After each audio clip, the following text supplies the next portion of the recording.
Kinshasa na biso réalité ya banaki réalité ya banaki no.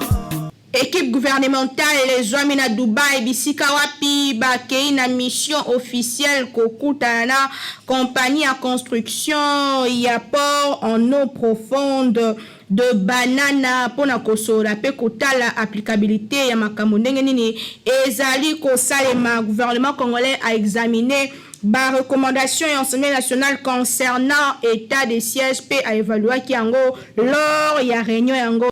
Chef de l'État congolais azali en bonne santé wana ezali maloba ya ministre ya communication pe média oyo atalisaki que rumeur wana etambolaki sur opération ya chef de l'État ezali lokuta ba détail tout ne semble lelo na zene sengo mingi ya ko présenter bino.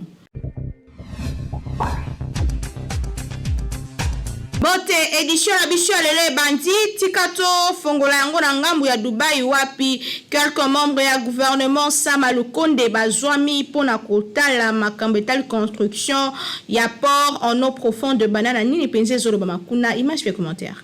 Ba travaux ya construction ya port en eau profonde de banana yango et débuté qui n'a noté après pause ya première pierre na chef de l'État congolais Félix Antoine Tshisekedi Tshilombo fin janvier dernier. En attendant, 6 ministres bazaki dépêchés par le chef de l'État na Dubaï après concessionnaire DP World pour nakola ki sa manière dont ba différents portefeuilles et quoi intervenir lors ya mise en œuvre ya projet yango. Chef de l'État a dépêché qui très rapidement à Dubaï 6 ministres membres du gouvernement Sama Lukonde pour que Moko na Moko a s'aligné sur différentes thématiques ou quoi accompagner projet wana. Chef de l'État a dépêché qui très rapidement 6 membres du gouvernement Sama Lukonde chacun a s'aligné sur différentes thématiques ou quoi accompagner projet.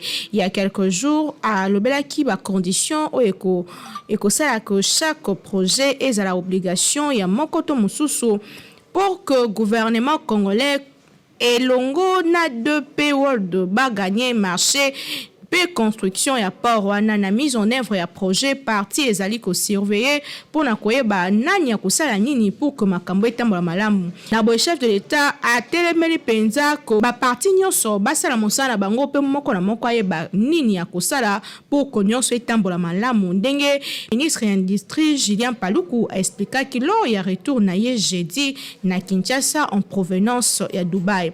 Membre ya gouvernement Sama Lukonde oyo a expliqué comment ba différents portefeuille oyo eutaki Dubaï ba ko intervenir na matérialisation ya grand projet structurel capable ya de s'enclaver République démocratique du Congo na scène internationale. A illustré qui rôle il y a différents portefeuilles na projet ango par exemple construction ya route oyo kozwa mwanda na banana ezali ko relever na ministère ya infrastructure pe travaux publics indemnisation ba personnel o ba ko occuper concession ango lorsque 2P World ako banda kotonga yango e ko sala ko bazwa ba parcelle pe bongo na bongo nde wana ministre ya affaires foncières à quoi intervenir. Par exemple, force navale peut proximité à la concession et cause à la construire na grand port. Ministre de la Défense nationale peut à rassurer ba partenaire force navale peut sécurité na bango. Alors Italie rôle ya ministre Paluku a souligné que port économique fonctionner sans que zone industrielle est à la côté lorsque ba bateau ya ba capacité à mener ko bandako ya et zali wana mosala o bango ba ko sala gouvernement congolais et zali ko multiplier ba série ba industrie pour na ko transformer ba produits locaux et RDC de manière à ce que bango ba offrir ba bateau o ekoya ba marchandises ya malonga. Chef de l'État a lancé qui travaux yango le 31 janvier dernier na Mwanda ba travaux de construction du port en eau profonde de banana. Selon le gouvernement congolais ba travaux yango kozwa 2 ans. Première phase ya ba travaux et ils allaient prévu ba construire que phase ya liboso et elle est déjà disponible d'ici 2025.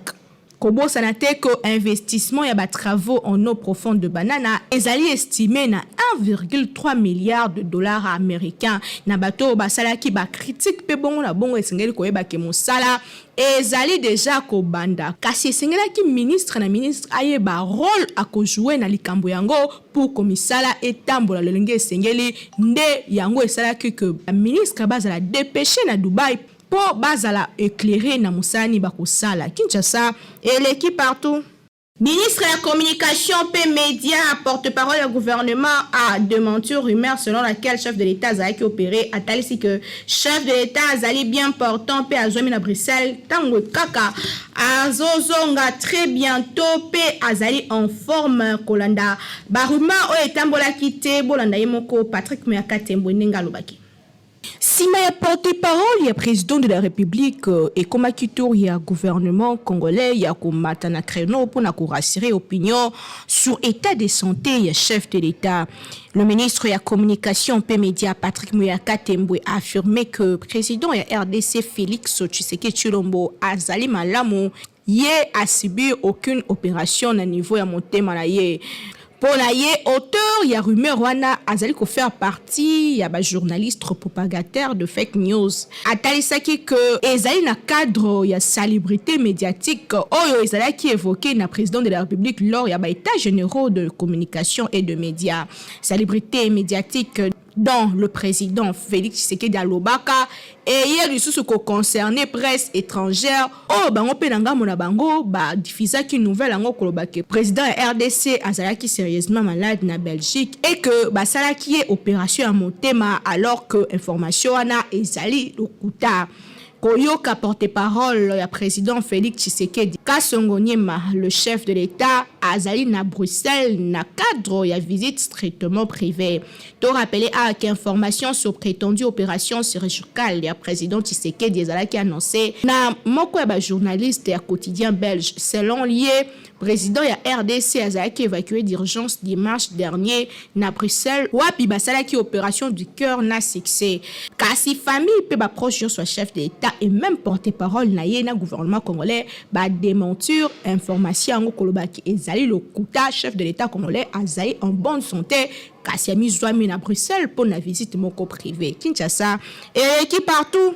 Le gouvernement congolais a examiné qui ba recommandation et Assemblée nationale concernant état de siège pelisusu ba évaluer qui le lenge kani makambezo salema ba opération dans les deux provinces sous état de siège outa mois de mai dernier. Ba recommandation formulée na commission défense paix sécurité et Assemblée nationale sur état de siège et au centre il y a réunion entre premier ministre Jean-Michel Sama Lukonde et ba députés nationaux il y a dit commission ministre intérieur et justice paix à communication chef d'état-major et FARDC commissaire général et à la police basangana qui mercredi 9 mars 2022 na Kinshasa na République démocratique du Congo et cours ya ba échange na bango ba examiner qui ba recommandation formulée na endroit ya gouvernement sur état de siège décrété na président Félix Tshisekedi na ba province ya Nord Kivu pe ya Ituri ba échange na bango ezalaki na premier ministre reporté qui sur état de siège pe balandela ki ba recommandation aux commissions de défense et sécurité Assemblée nationale oh basala ki pendant session ya septembre yambo ya ko procéder une évaluation état de siège pe kotala ba recommandation nyonso ezalaki formulé na gouvernement wa bibisika babandaki pe biseka ni ba komi d'après député national amélioration état de siège ko permettre ba restaurer kinya pe sécurité na est ya RDC pe ngo ezali souci majeur ya République démocratique du Congo. To rappeler que l'état de siège a décrété na province ya Nord Kivu pe Ituri le 6 mai 2021 pour le gouvernement congolais pe ba force armée congolaise mesure yango exceptionnelle ezali ko permettre ba réduire ba puissance et ba troupes armée au bazali ko bundisa Est République du Congo. Cependant, organisation et société civile, les nationaux mosusu pe provinciaux bazali ko juger que état de siège ezali inefficace pe bazali ko senga suka na yango na cadre wana commission de défense et sécurité en sommet national bango basangana ki pendant session en septembre pour na ko examiner état de siège au terme ya travaux na bango ba formula ki quelques recommandations pour na ko améliorer mesures yango wapi primaire ezalaki réservé na autorité congolaise kasi batalisi yambo ba dévoiler nyonso esengamaki bango bazali kotala pe ko examiner lisusu mpona koyeba lolenge kani ko améliorer état de siège pour que Est République du Congo kimia ezonga pe bana mboka bavanda na kimia. Kinshasa eleki partout. Suite à l'affrontement na mboka na bango, Ukraine a décidé qu'il retirer 250 soldats na casque bleu na mabele ya République du Congo kasi lolenge nini MONUSCO azali kokana ko remplacer surtout l'équipement oyo ekokende kuna na Ukraine bolanda image et commentaire. Ukraine a annoncé qu'il n'a uni rapatriement il y a 250 casques bleus déployés na RDC. Rappel yango ezali ko concerné également 8 hélicoptères il y a contingent déployés sur le territoire congolais. Au total, mission onusienne ezali ko disposer na 24 hélicoptères. Na stade oyo ba dispositif nyonso ezali sur place et ba militaire pe matériel oyo esengeli baza rapatrier bazali nanu na sol congolais en attendant aboutissement ya ba démarche pe ba formalité. Question lelo ezali komitu na ma comment ba ko gérer après contingent ukrainien na Est République du Congo. Si remplacement ou absence, il y a 250 militaires sur les 14 000 oh ezali ko compter mission oh ezali bongo mission onusienne na RDC. Grande interrogation ezali ko concerner ba hélicoptère comment ko déployer facilement na ba rejoint quasiment et enclavé le qu'on a kati ya est sans ba matériel yango na calendrier wana de par na bango ezali bongo po na ba guerre ezali ko salema po na ba guerre ezali ko salema na mboka na bango kasi na ngambo ya MONUSCO bango batalisi que ba ko gérer malamu départ ya ba militaire kasi motuna ezali mingi sur ba matériel oyo ezali déjà ko kende ndenge ni ko remplacer yango na kati ya contexte difficile sur terrain mission onusienne ezali ko tenter ko s'adapter na défi o ezali bongo ya situation sécuritaire ya RDC depuis septembre ya année dernière adaptation pe renforcement ya ba capacité ya ba militaire ya oni ezali bongo makasi ko salema pour ko nyonso etambola malamu. Nouvelle résolution ya Conseil de sécurité des Nations Unies ezali ko prévoir maintien maximum 14 160 casques bleus p 2001 policiers à mission na territoire congolais. Texte ezali ko réclamer ba force onusienne ba se retirer d'ici mi-2022 na province ya Tanganyika na sud-est ya pays pe ko consolider empreinte na bango na Ituri na nord Kivu pe na sud Kivu, les trois provinces en conflit o ezali bongo na tango sous état de siège kasi de par wana ceux qui ko se faire sentir te na côté ya ba soldat to pe na côté ya ba homme ya MONUSCO kasi du côté matériel et ko se faire sentir parce que et ko sala moi po ekosala mwa vide kasi na ngambo na bango MONUSCO bazali kolaka ke nyonso ezali malamu pour que nyonso ekosala malamu pour que ba continuer kosala mosala na bango lolenge longo bani au côté ya ba FARDC pour na ko rétablir pe ko maintenir paix to sécurité na Est République du Congo. Affaire oyo etikali à suivre Kinshasa et l'équipe partout. Spaghetti roni pe macaroni roni ezoteka partout somba juste na coin veli na okasko bosana te vérifiez bien logo ya Beltesco ezala mopanzi po yango nde ezali kitoko makasi po na bonne santé ya libota mobiba. Bayeli susu bango banani société Beltesco toujours ndenge amesana ko sunga population congolaise sikoyo ayeli bino eloko ya motuya tunanga yinini ezali bongo spaghetti roni oyo bozali komona ndenge bazali ko présenter biso yango awa ezali produit moko kitoko makasi okoki kolia yango na biloko nyonso oyo olingi Thomson soso viande ya lolenge nyonso tope madesu oyo na Kinshasa tobengaka madeblo oza mobimba bana mikolo tout le monde akozala d'accord na spaghetti oyo roni esengeli koyeba ke pâte alimentaire oyo esalemi na semoule de blé ezali na elengi pe guna ndenge ya kosakana te kasi babosani bino te baye nyonso oyo pe baza batu ya ba nostalgie balela ba macaroni Beltesco acheli bino pe lisusu macaroni roni yango pe lisusu ndenge moko gu ya ndenge ya kosakana te elamba makaka ndenge moko mwa ya muke ya moto etoki oche yango na kati quelques minutes après ebeli bana ya classe ba papa na tongo va bakende musala yo pe mama soko ngo kende marché okoki ko beta yango repas moko ya 5 minutes esangisi libota mobimba pe bozali calé na journée bokoya kolia kaka na pokwa vérifiez toujours logo ya Beltesco tango ozali kosomba po ba mwifi na Kinshasa bazali ebele po yango nde ezali ba produit ya qualité supérieure oyo Beltesco a chelibino na marché to offrir bino produit kitoko o babengi spaghetti roni ezali pâte alimentaire à la semoule de blé.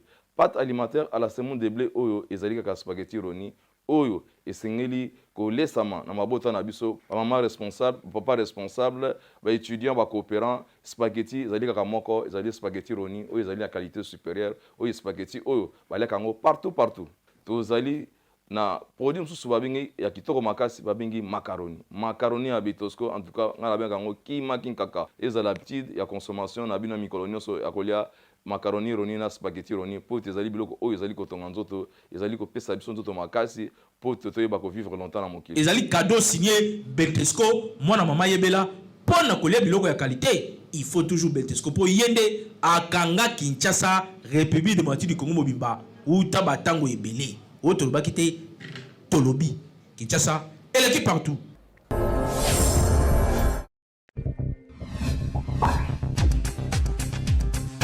Toujours imité mais jamais égalé. KMB News, première chaîne d'actualité, on continue. Kassengala, awa, toujours proposé bino information vraie peu vérifiable. Landela, il y a émission, a déjà en ligne émission qui est politique. Kotaka kana KMB News kozamo bimbala yango kasi aweza extrait bolanda yango kasi kobosanate ko s'abonner.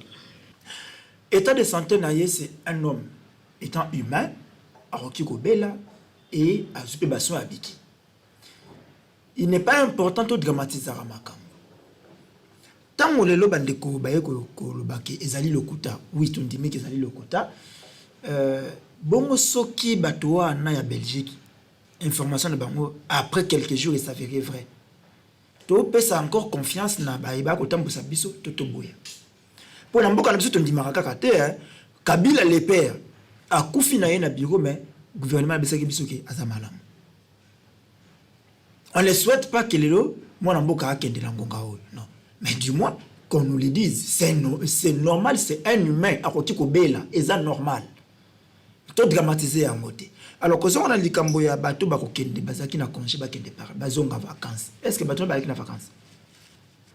Oh, bazaki na vacances. Bateau, bazaki na vacances. Ou bien est-ce que bateau, va travailler? Bazaka na congé à vie. Ce sont les chômeurs les mieux payés de la République. Donc, ton que bamboke futa ka ba chômeur. Si on mona ke mboke futa ka ba chômeur koleka, ezalo ya biso. Vous pensez que les députés vont faire un salaire malamu te to ba sa musala te?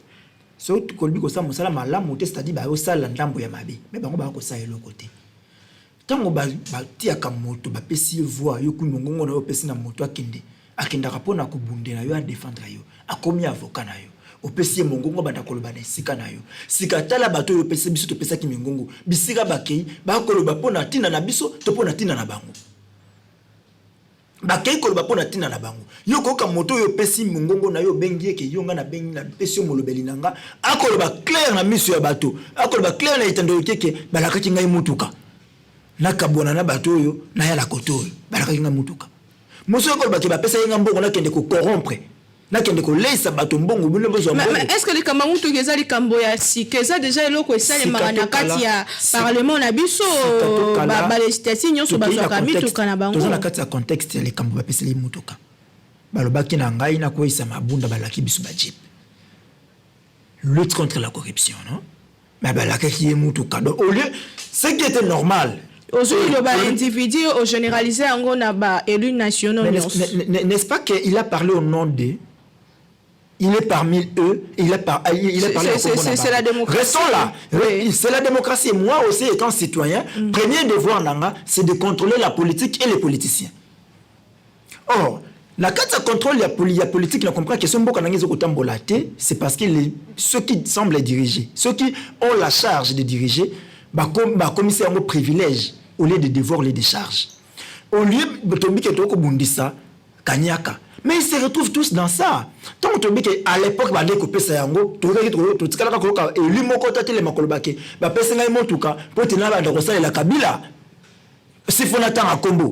mais qui combo clairement on va faire jeep. Mais attends, média éduquer population. Ce qu'il faut qu'on évaluer musala ba député ça par rapport à la mission na bango ezani kolobe la population contrôler gouvernement et puis voter ba loi na nyonso na misatu yo moni ke basara le côté misato lobi wana tokei na likambo ko voter ba loi depuis ba towana ba ko sala mosala na 2019 oyo bengi ba ko sala mosala kino lelo combien de lois ba proposer pour na bolamo kongomani elo ko mon côté ba ko contrôler gouvernement Congomani na uti kolela ami kolonesa mbongo ya ram ba yibi biso mbongo na biso ya ram combien de fois ces gens ont interpellé les ministres pour na koyoka sango ya mbongo ya ram le ministre a été interpellé interpellation de ce que la ndenge nini boni bakenda ko solo na kati ya Béatrice Hotel te mais déjà élongé. Non. Tikani, olobi malamu makeboeli na posa ko informer population. Okay. On doit dire la vérité à la population. Rameza ki taxité, ni redevance, et à escroquerie. Et yango mikolo to ko senga sikabazongi sa nimbongo na biso. Tata, zongi sa nimbongo na biso ya ram. O to pesi, nzele ke to yebite, o to pesi ko to pa du yango na makasi. Magazine,